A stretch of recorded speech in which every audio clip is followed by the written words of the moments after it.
10 अक्टूबर को इराक में मतदान हुआ और अब चुनाव से जुड़ी बड़ी खबर सामने आ रही है। वो ये कि 329 सीटों के लिए हुए मतदान में शिया मुसलमानों के मजहबी नेता अल सदर की पार्टी आगे चल रही है।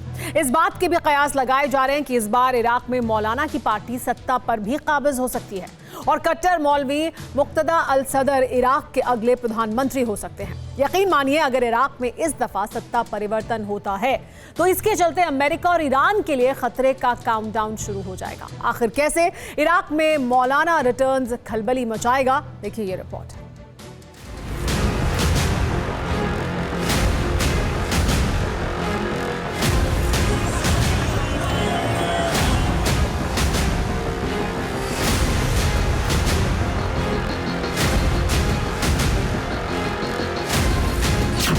18 साल पहले जिसने अमेरिका के खिलाफ आंदोलन छेड़ा, जिसे ईरान का सबसे बड़ा धुर विरोधी माना जाता है, वही कट्टर मौलवी अब इराक की सत्ता पर काबिज होने वाला है। नाम है मौलाना मुक्तदा अल सदर।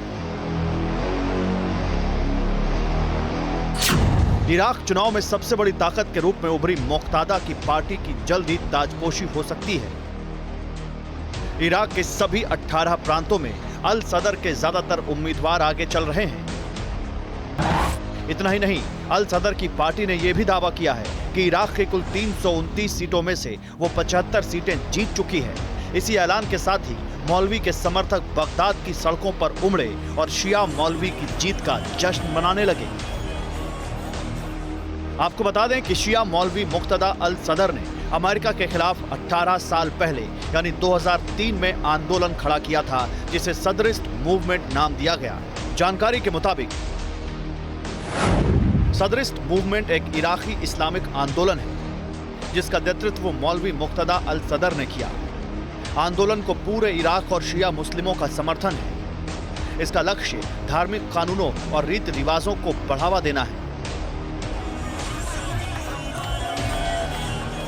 इसी मूवमेंट के नाम पर मौलवी मुक्तदा ने पार्टी भी बनाई और इसे चुनावों में उतारा। इस बार मौलवी की पार्टी अगर इराक चुनावों में बढ़त बनाए हुए है तो उसकी बड़ी वजह यही सदरिस्ट मूवमेंट ही है, जिससे खास तौर पर शिया मुसलमान जुड़े हुए हैं। इतना ही नहीं, इराक में अल सदर की जीत का राज भी यही है, क्योंकि इराक एक शिया मुस्लिम बाहुल्य देश है। राजनीति से लेकर व्यापार तक शिया मुस्लिमों का कब्जा है। अगर बात आंकड़ों की करें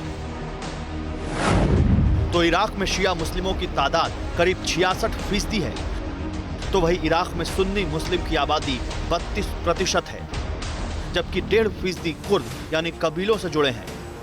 इसके अलावा आधा फीसदी अन्य धर्मों को मानने वाले लोग हैं। मौलवी अल सदर की पार्टी ने 329 सीटों के लिए 3449 उम्मीदवार मैदान में उतारे। अल सदर के दावे के मुताबिक उनकी पार्टी अब तक के नतीजों में सबसे ज्यादा सीट जीत चुकी है।